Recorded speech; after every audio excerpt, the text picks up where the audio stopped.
what is up? Welcome. This is actually not the Phantom Movie Podcast. Well, technically it's Phantom Movie Podcast, but we're kind of switching things up. We're restarting the order. It's episode 1 once again. This is the Film Fiend Podcast. Yep. And someone may ask you, what is a fiend? You know, why the Film Fiend Podcast? Because I don't think it's the obvious choice. It's nice for me alliteration. it is. In my mind, it's the obvious choice. And why is that? What is a fiend? You know, What is a fiend? A fiend is a person who's overly excessively fond of something or addicted to something. In this case, it is film. Yeah. It is movies. And, because I thought of myself and, I am a fiend. I'm always fiending for film, Yeah. I stay up to ridiculous hours of the night watching movies, watching audio commentaries, watching these documentaries, watching everything imaginable. It's like 4 a.m., and I'm like, you know what? Time to start La La Land. Time to start the 5-hour extended version of Hateful Eight. Jesus. And it's just, fiended. Yeah. We fiend for film. So I want to thank everybody for listening to this episode 1. We have some things to talk about. Yep. We don't have. I'll be honest. We recorded this episode already. Yeah, last week. And I didn't press. Well, you messed up the audio. We messed up the audio. Okay. You. Well, look. Here's the thing. It may have been the cord. Mm-hmm. You needed to hand me the cord. But I want to start off with a celebration today because Guillermo Del Toro finally got his star on the Walk of Fame. Yes, he did. He got his star. It's overdue, but I'm glad. A lot of people have overdue stars. Carrie Fisher, I believe she was finally recognized with a plaque or something. I gotta check up on that. But there's been a movement going for Carrie Fisher to receive her star. But Guillermo Del Toro, he has definitely stamped his name in Hollywood for having a distinct style, which is not easy to do. You think of like distinct styles. You think of the whimsicalness of a Spielberg film. Mm-hmm. You think of that gritty noir, gangster epic from Scorsese. You think of Quentin Tarantino. It's a Tarantino movie. Yeah. Del Toro has this beautiful, like, dark fantasy genre that he sort of placed his stake in, and I think it's about time he got his star. It was beautiful. Lana Del Rey was there, which I didn't know it was her or whatever, right? And then when you told me that, I was like, why? And she recorded a song for Scary Stories to Tell in the Dark. Which then makes sense. Yeah. J.J. Abrams was there. Yes, he gave a speech, which I thought is wonderful because J.J. Abrams and Guillermo del Toro, I was just saying, Guillermo Guadagnino, are two of my favorite directors, and so it was really cool to see them two together. Yeah. And, yeah, just like, if you haven't watched Guillermo del Toro movies, or maybe you've seen some, just watch some more. Yeah. Why not? He's awesome. Yeah. I mean, what's your favorite Guillermo del Toro movie? Probably Shape of Water. He's off screen, but Carrot, what's your favorite Shape of Water movie? What's your favorite Guillermo movie? Pan's Labyrinth. All time? I've never seen it. Pan's Labyrinth's up there. It's tough, man, because I don't think it's his best movie, but if I'm just talking favorite, I might have to say Pacific Rim. Yeah. I love Pacific Rim so much. I've seen Pan's Labyrinth. I've seen, Hellboy. I love Hellboy. Hellboy 2, The Golden Army, 2008 summer release. Robots fighting monsters. There's something special about that one. And then especially when you see Pacific Rim, what was it, Uprising? Yeah. And then it makes you appreciate the first one even more, Yeah. You got that Ron Perlman flavor. You got Charlie Hunnam, who I wish did, more. Well, he does. Yeah, I wish he did better. No, in that. Yeah. Yeah. No, he did a lot. I liked him in the movie. I mean, did number 2. Oh. Why did he not do it again? I forget. King Arthur, I think. Yeah. Oh. It's all right. Idris Elba was in the first one. I like King Arthur. Yeah, he was. And I love John Boyega, don't get me wrong. I really was hopeful that that was going to be something different. But Guillermo del Toro. Yeah. He's great, and he's such an inspiration. He had a beautiful speech. You should look it up. Mm-hmm. But we saw Scary Stories to Tell in the Dark. Yes, we did. That was after we recorded last time. Yeah. And I thought it was awesome. Yeah, it was pretty darn good. As far as like PG-13 horror goes, I think it's pretty much as best as you can do it. Mm-hmm. I thought that, some of those scenes were expertly directed. Yeah. And it had a Guillermo feel to it, which was awesome. Mm-hmm. But there's one sequence in like a hospital that I've been like fantasizing about doing myself Yeah. for years. Yes, you have. And to see it on screen like that, it made me proud, you know? Yeah. It made me proud to what I had been wanting to do. And so that was really nice. And I think that if you're not someone that's really into horror, you Like can me? yeah, I think that like if you can handle Stranger Things, you can handle this movie. Yeah, for sure. And I think it's fantastic. I can't wait 10, 20 years down the line to hear people who Scary Stories to Tell in the Dark was their first foot in the door to horror genre. Yeah, that's not going to be me. I'm sorry. I mean, you've seen other things, so. Yeah, but it's not like I'm like, ooh, a new horror movie's coming out. That's Gotta fair. go to the theater. Gee, what was your in to horror? What got you into it? Because for me, it's Halloween, no doubt. 4th grade, homesick. It was in October. Halloween movie marathon was on TV. Hooked me. I would say the same thing. Halloween, and then sometimes I think after is like Scream, Oh yeah, killer stuff. Yeah, but Halloween. yeah. Halloween is a big one for me too. It was like, it's like a milestone in my life watching Halloween. While you were sick at Yeah. home. I don't even know if I was actually sick. You know. I think I was. While you I'll be- weren't going to school. I'm gonna be fair. I do think I was sick that time. Yeah, you probably were. Yeah. So It was probably one of those like, I don't know where the remote is. Well, it looks like I'm watching this. And you're like, oh, word, hold up. I was feeling like. Yeah. Sorry, I was feeling like. There we go. But I think it's an awesome movie. You can go with I feel like you can take pretty much anyone to it. Yeah, for sure. Even I'm not gonna say toddlers, but like no, don't, like if you have like yeah. a preteen, Yeah, it's they fair. did it. Yeah, you're fine. Yeah. Awesome creature design. Yeah, really cool creature design. And then Guillermo. What else? Oh, he has a new movie coming out probably word? next year called Nightmare Alley, going hard R rating, Oh, hard yeah, R yeah, yeah. horror. Yeah, that's gonna be DiCaprio was slated to be the lead, but I think it was scheduling differences. He had to back out, and now it's supposed to be Bradley Cooper, cool. which is pretty cool. I know that movie is set to have a really star-studded cast, which is eluding me at the moment. I don't know if Gurkera wants to do some fact-checking on that Nightmare Alley cast, but nonetheless, I do believe that I'm excited for Guillermo to get back into I think his last true horror film might have been Pan's Labyrinth, which is definitely it's a fairy tale, and I didn't know that. I mean all of his movies are more or less have fairy tale esque things in them. But yeah, that's something I'm really excited about. I dropped my cue card. Yeah, a while ago, a couple minutes ago.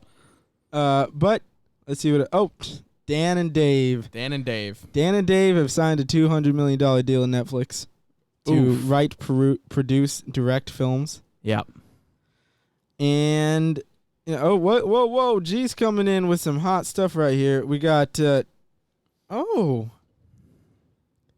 Hit me with the casty. Toni Collette from Hereditary, who should have won an Oscar. The mom? Yeah. Okay.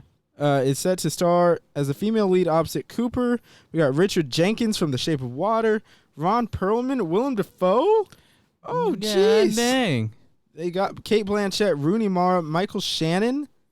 Okay. All right. Got the check. I'm fiending for that movie. Got the check. Cut the check. I mean, I would. Yeah, that sounds fantastic. If there is, I think that when you put that kind of a cast together, that's the kind of rounded out cast that can get the Academy swayed to a degree to at least give it a look as far as award chances go. Yeah. Because I don't see Guillermo just screwing, just whiffing this one. Yeah. And I'm sure hard R horror, he's probably had something cooking up in his mind for 10 years that we didn't know about. Do you remember last year? I know G might remember this more than you, but do you remember when Guillermo went on Twitter and started tweeting out all those projects that he's written and never made? I forget what they all were, but there were some really surprisingly big projects. Yeah, I'm not really on Twitter, so. Me either, but I saw it from other channels, Yeah. Instagram, just the general news circuit. Yeah. But general news. CNN. Yeah, Dan and Dave. So we talked about this. I'm a little confused by the deal. Yeah. Because does this mean they're still doing Star Wars? Because I can't imagine a $200 million deal. You're going to be making a lot of stuff. Yeah. And if you're writing, directing, and producing, that takes your entire time. It takes time. When and writing a Star Wars. Writing and producing a Star Wars trilogy is the rumor.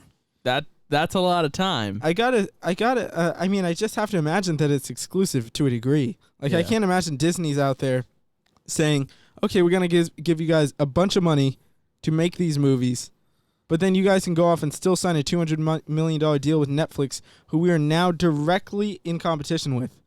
Yeah. At the same time. Like, I can't imagine they're going to wait till they're done with Star Wars, because that's going to be years. Yeah. So it's a bit confusing. We have a lot of details that really need to be ironed out, and I think they're purposefully waiting to clear things up until after episode 9. Mm-hmm. I don't think any of this stuff is coming at D23. No. Because, like, they still haven't said a word about the Rian Johnson stuff. Yeah. Before episode 8, it's like, and before the movie comes out, we've announced that Rian Johnson is doing a new trilogy. And I was hell yeah, give it to me. I love Looper, I love Brick. And, I do enjoy episode 8.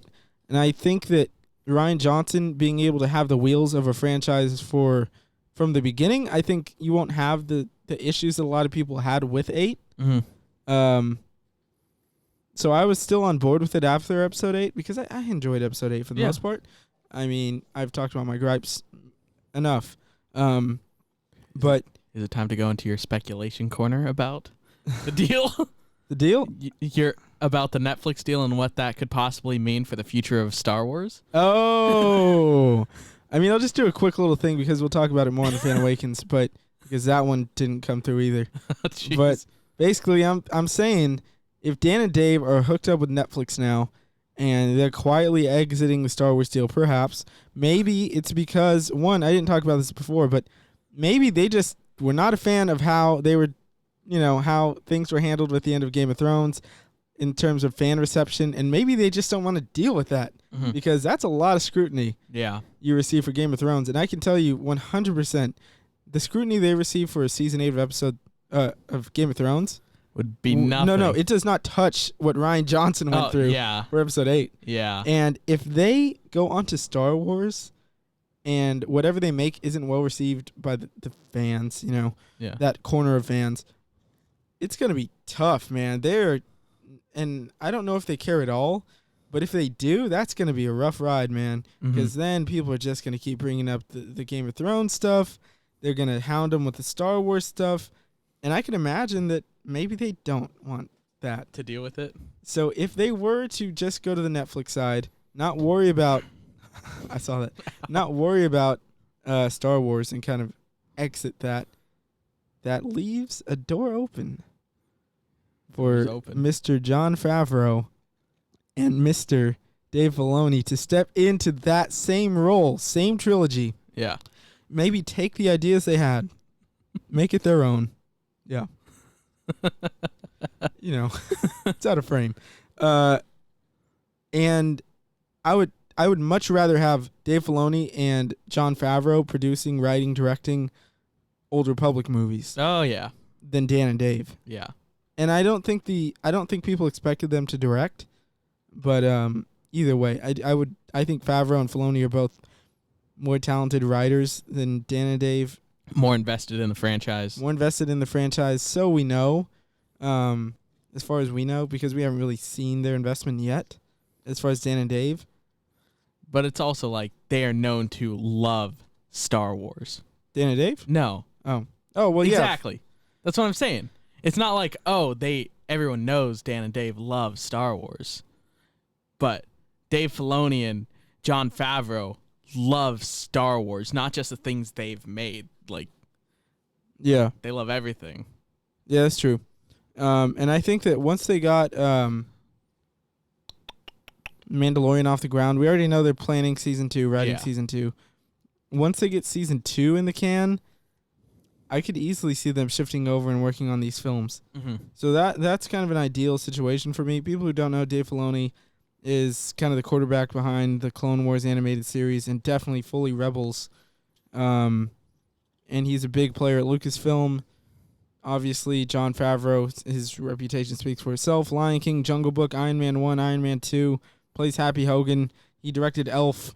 Really? Oh, I forget Yeah, that. he directed all the Elf. That's time. what got him Iron Man. Oh, that's cool. Thank you, Elf. But yeah, thank you, Elf. It's a movie that I had shunned for years, and now I may watch it this holiday season just in thanks. Will you though? Probably not. Probably not. But maybe. Guess not. So that's that's coming. What else we got? Oh yeah, Andy Serkis. Andy Serkis. Oh yeah. I was about to do a terrible Gollum impression.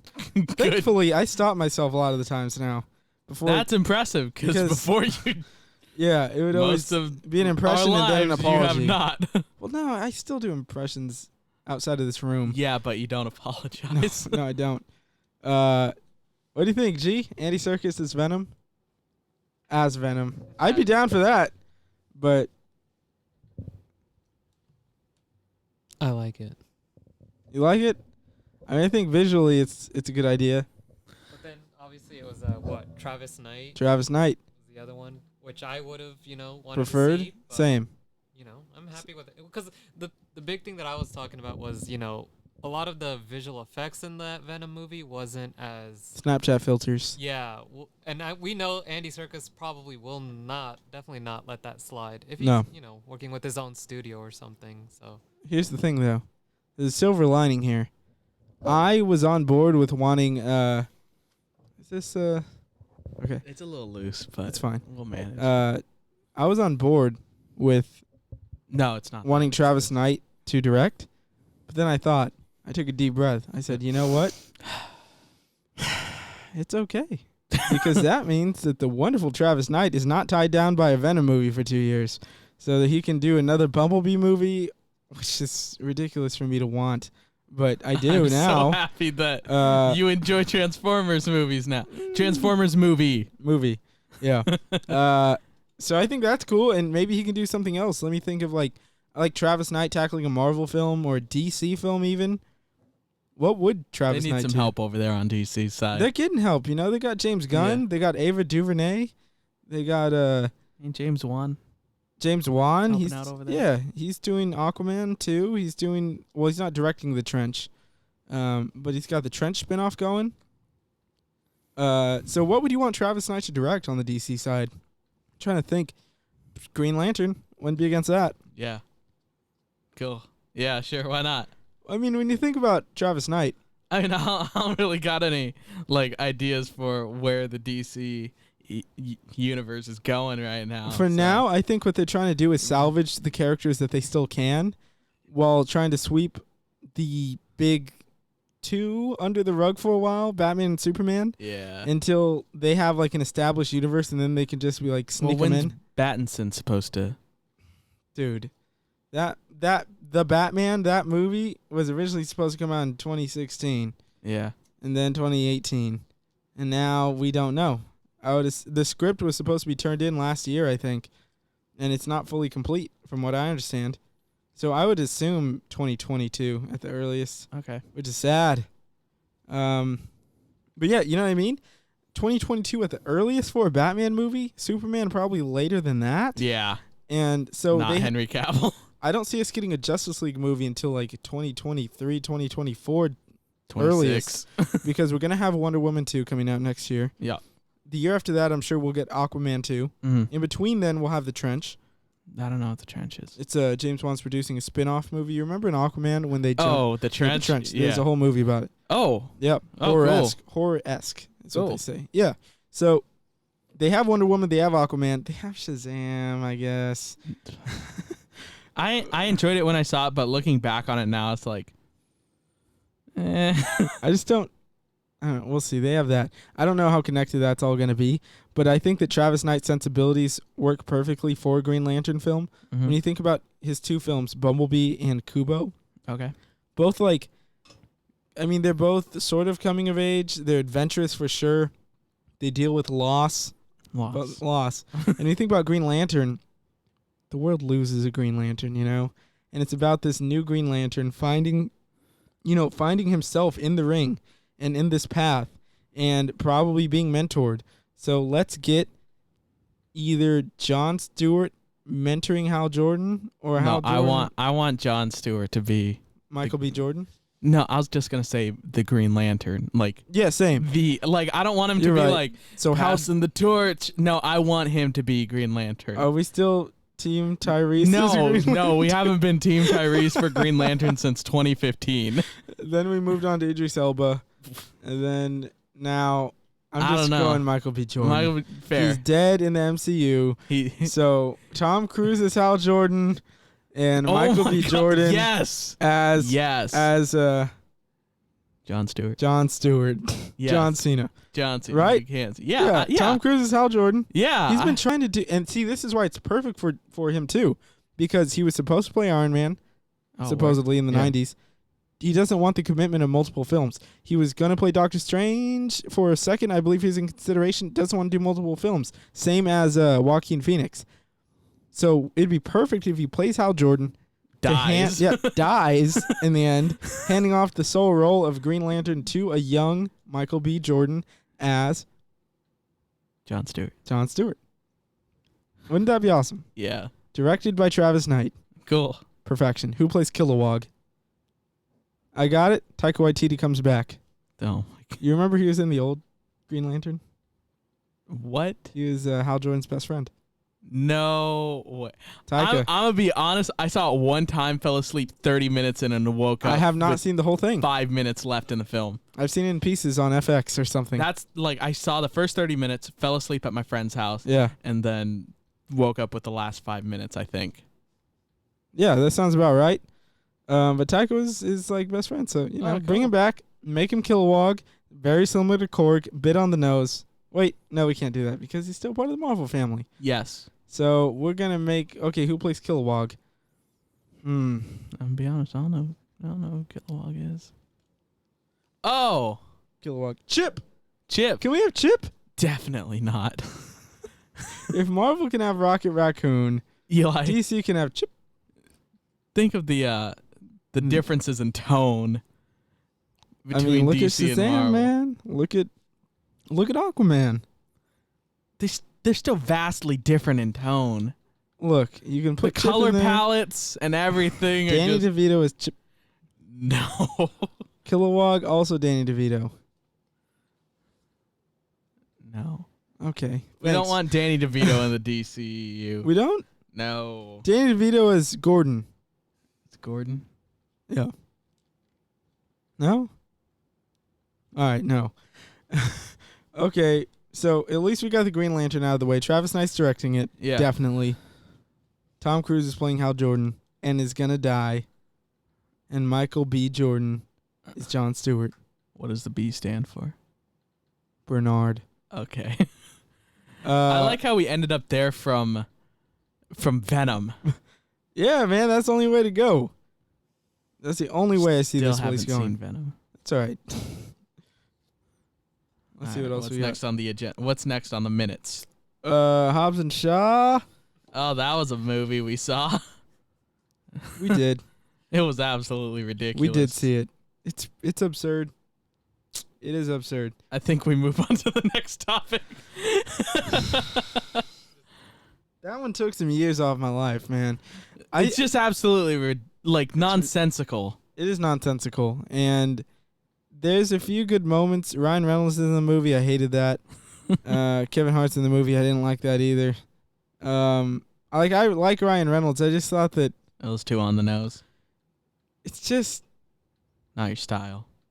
takes me out of it because he's just playing Ryan Reynolds. Yeah, for sure. And I get it. Everybody in that movie is playing themselves, Yeah. which is so. Not good. It's just too much, man. It's just you were originally playing a character. Not And- anymore. It's like the, you compare it to you think of the MCU. Sorry to keep bringing it up, but it's just always relevant, really. Our biggest gripe as far as that goes is Elizabeth Olsen dropping her accent. She explained it though. It was really hey guys, let's not do this accent anymore. It's hey guys, that was a pretty bad accent. I don't think I could hold this up. Let's just quit this. And that's okay. I can get past that. There's so much going on. Fine. A lot of people didn't even notice. We did. With this, it's are we just doing one of those Vanity Fair, let's see what The Rock does in a day Oh, stop. You know what I mean? Yeah, I like know just following him around his I know what house. you mean. It's Yeah. like that's what this movie is, but it's in his imagination. Yeah. It's hard. It's a lot, you know. Mm-hmm. The movie is absurd. You can tell the whole. I mean, just watch the trailer a couple times, familiarize yourself with it, and you've seen the movie. Yeah, and you've saved honestly. 2.5 hours. Yeah. Way There's a too moment. long. There's a moment in that movie that we were watching, and I was like, man, it's got to be over soon. Then I thought to myself, wait, there's an entire third act that we haven't gotten through. And it's just like, it's too long. It is too long. It You should have been feel an hour like- 45. Maybe Max. 2 hours. Yeah, and I mean, there's just so much stuff you could have trimmed off of that. Yeah. There's a lot of traveling. Like, It was just, I don't know. A lot of unnecessary travel. And now we're gonna go scenes. into Fast 9, and it's gonna or 8, 9, and it's gonna be all serious again. And it's like they think they're winning Oscars in that movie. Well, at least Vin Diesel does. And then Fast 10, we're going to space. Yeah, but it's like such a contrast, man. It's like going from the serious broodingness, although it's goofy, ridiculously goofy, but they take themselves really serious in the Fast and Furious movies. Mm-hmm. Then you go to Hobbs and Shaw, and it's just as goofy, but they don't take themselves seriously. Yeah, I don't know. And it's just odd. It's odd. Stark contrast in tone. Yeah, especially if the characters come back, like The Rock is going to come back eventually. Yeah. Maybe he's not in this next movie. I don't think he will. Me either. I think Because that was he's their deal. John They're Cena. like, how about They replace one WWE superstar with another. how about you F off and make your own movie and we'll make ours. Now, the funny thing is, not funny, interesting thing is, who's going to make more money? Because I don't think Hobbs and Shaw is performing as well as predicted. It's still performing well. Say it's over 600 Yeah, million but already. from first week and the second weekend, I believe it had a 57% drop off in box office, which is not good at all, especially with such weak competition. Mm-hmm. In this August release date, school is just starting, but when it came out, it hadn't started, and it's still going to make its money back and all that. It'll make a lot of money. It'll make a good profit, Yeah. but the drop off has been stark, and we'll see how time goes. But I do think that name Fast and Furious still carries Wait. more weight Yeah. than Hobbs and Shaw, even though The Rock's in it, Jason Even though Statham's in it's it. Fast and Furious presents Yeah, Hobbs and Shaw. that's the thing. I think nobody says that, you know. I No. forgot that I even said that until you said it. Yeah. So it's going to be interesting. Yeah. I hope this thing ends at 10. I've enjoyed them, don't get me wrong. I'm invested, and It's going I to get 15. I get a kick out of them, but I don't need to see everybody re-up and Fast and Furious 46, and like Dom is connected to like a pacemaker while he's driving a submarine into Come on, into Eli. Mars His pacemaker's connected to the to the charger. NOS. It's like, but Dom, it'll kill you. Gotta go fast. And he presses a button, and it shows like, you know, they always do that scene of like the Yeah. NOS pumping through all the pipes and stuff. Yeah. It's goes and into his circulation. He's like, and it's gonna be like Iron Man when he got the Infinity Gauntlet. Oh, Da-da, God. Da-da. And he's like gonna be supercharged and like the wheels pop, but he keeps it going off of pure will. It'll be insane. Yeah. Anywho. We got another thing that's, I think it's gonna ruffle a lot of feathers. Yeah, but not mine. I really don't care. And that is. Disney Plus. Yeah. First off, damn, what a deal they got coming. $12.99. You get Disney Plus, ESPN Plus, and Hulu for $12.99. What a steal. That's, I mean, it's a heavy hitting Take deal, my man. money now. That money that I don't have. Exactly. I'll go into debt for that. More debt, you know, it ain't no thing. But I really do think that I got a they're lot kind of debt. yeah, I know.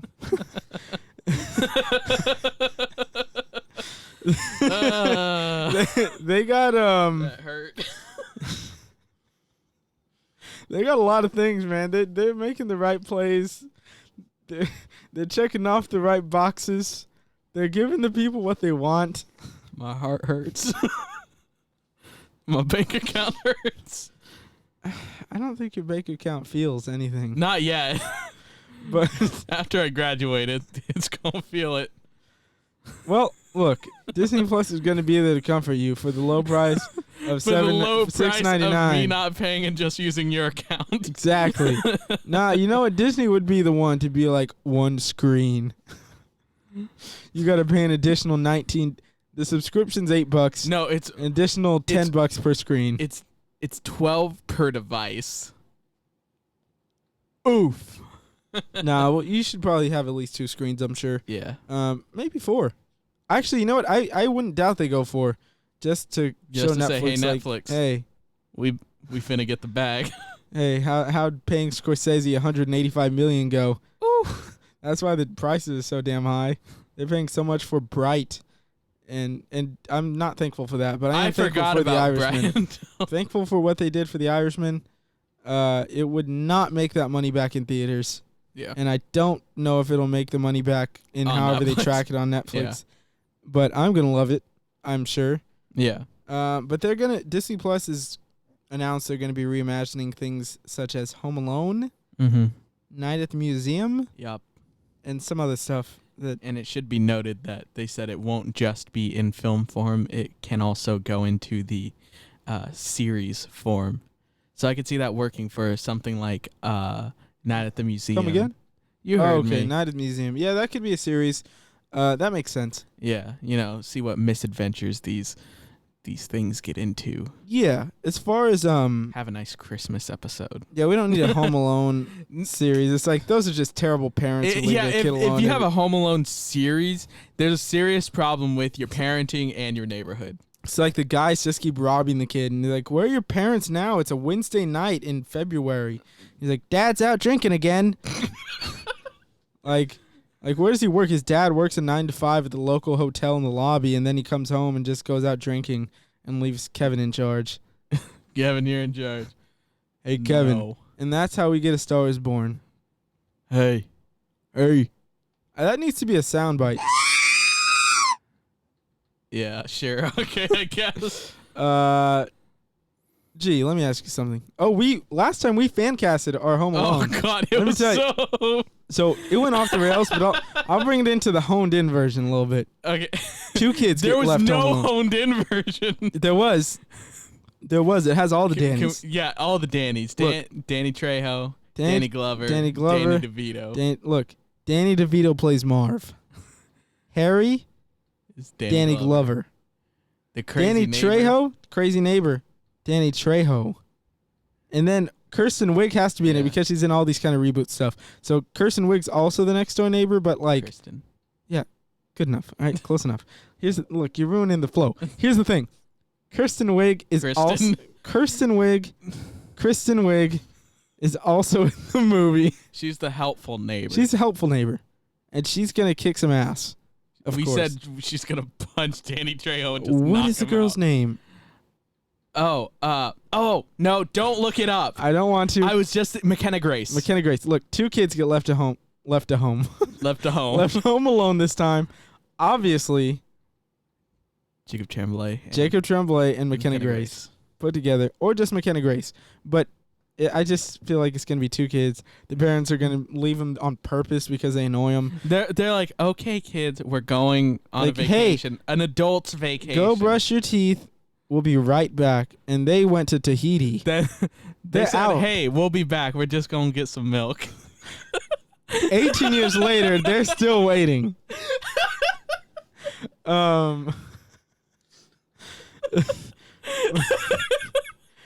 So we do a time jump. Jacob Tremblay is now played by Shia LaBeouf.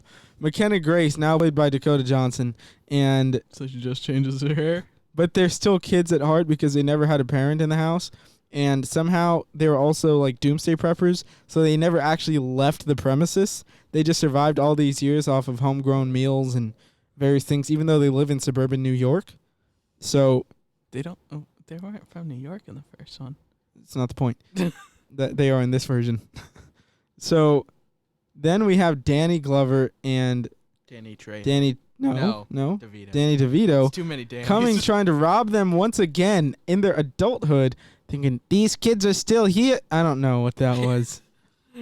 I was thinking Joe Pesci, but it still was bad.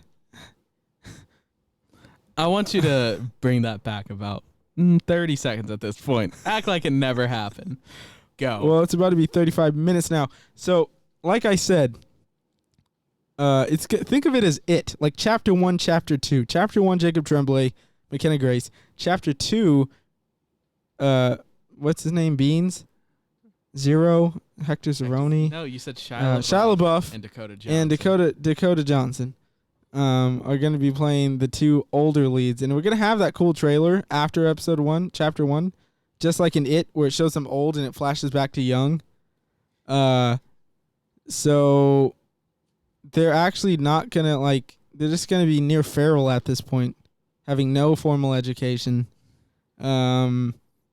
It's going to be like Lupita Nyong'o and It because they haven't really had anyone talking. The cable's been shut off.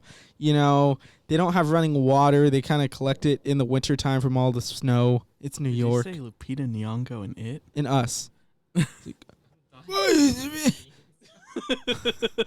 What's wrong with beans, man? We don't need to get into that. Okay, look, hear me out. It's weird. Shia LaBeouf dies in the end. Danny How? DeVito dies in the... How? Yeah. So, you remember in Home Alone, he jumps out the window? Yeah. Uh, But wasn't there a... instead of a 2-story house, they have a 3-story house. And he thinks it's snow, but it's actually just a patio. It's just full on the other guys. Yep. There goes my heroes. Aim for the bushes. Aim for the bushes. And Dakota Johnson's going to live, but she's going to have to kill Marv and Harry. She learned from Kristen Wiig's character and just... Yeah, she's sort of been like... That's the thing. They think they've been surviving on their own, but Kristen Wiig's character keeps dropping off care packages at the house every month. And, she's you know what? We got to give her mom. some action. She's going to kill one of them. Who, Kristen Wiig? Or? Yeah. She kills Danny Trejo, remember? You're right. She kills Danny Trejo The first because they one. thought he was a creepy neighbor, and it turns out in this movie, here's the twist: he actually is a creepy neighbor. Because it's unlike always the guy like with the snow shovel. Because it's always like, oh, he's the creepy neighbor, but then it turns out he's not actually. He's like and really he's helpful, like a good guy. Like, this guy's legit a bad guy. He's just Machete. Machete kills. Yeah. Uncle Machete. Directed, and this film, part 1's going to be directed by Travis Knight, part 2 by Eli Roth. Oops. So that's our Home Alone. Really, that's our pitch. Huh? First one's rated PG. Second one's are hard R. hard R. I mean, You losing an audience? No. man, Disney Plus. Because it's like, the first one's like, oh, funny, ha ha. Second one's like dark. You know what? It's not. It's either directed. It's gonna be a tandem direction on the second one. Eli Roth and Eli Pena. it's gonna be a try. I don't know what the word is. I'm sorry. It's gonna be a tandem of 3, and it's gonna be Eli Roth, me, and then Robert Rodriguez Okay. to handle Machete. Machete. So that's our pitch. What do you think, G? You think Uncle Bob's gonna take that one?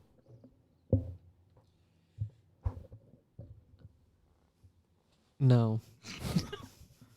Thank you. Thank you That very has much. been G. He's like our Guillermo or our cousin Sal. Yeah. You know? But Integral to the show. but also, nice and concise, straight to the point. Yeah. That's why he's not on camera. Yeah. But no, he's got a wonderful face. Come on, man. You guys all saw it. But here's the thing you didn't consider. Shared universe potential. With? We're going Home Alone, Haiti. Home Alone, Mexico. Home Alone, Kazakhstan. How are they all connected? Well, there's a network of wet bandits. Travel the world. Is it like, don't you get it, kid? We're all wet bandits. Exactly. It's a cult. And at the top of it is, you guessed it, Jeff Goldblum. No, not Jeff. Is the bad guy? Yeah. Yeah, well, we just like to steal. we just like to wet bandits. steal things, and wet bandits. We like to clog sinks. I think that's about the show. Yeah. I think that was one of my favorite tangents we've ever been on, Yeah. and that's, I think, the perfect and only way you can really close the Film Fiend podcast. Mm. Because I mean, I would question if we're on something if I was watching this. Yeah. And No, we're not. Not to my knowledge. Not consensually, at least. No. So that's the show, man. Yep. You can find me at ELiloRen ELiloRen ELYLO_REN. Did you say EL_YLO? I said something off. Follow this guy, Jalapena01. That's JALEPENA01 because the real way was taken. Just follow G because he's a trendsetter and he knows what he's doing. Just keep your eyes out on the streets. He'll be around. And follow us at Phantom Movies on Instagram. Check out phantom.com. We got reviews. We got different things. We got recommendations. And that's pretty much it, you know? Yeah. We got these podcasts. You can find them anywhere. Apple, Spotify, Google Play. Really? Yeah. Oh, sick. Google Play. We're on Spotify. We're on Apple Podcasts. We're on I didn't know about YouTube. Google Play. Yeah. Cool. Got to watch out for the Android users, man. YouTube, vanima.com. Check us out. Thank you for watching. And I guess we'll see you next time on the Film Fiend Podcast.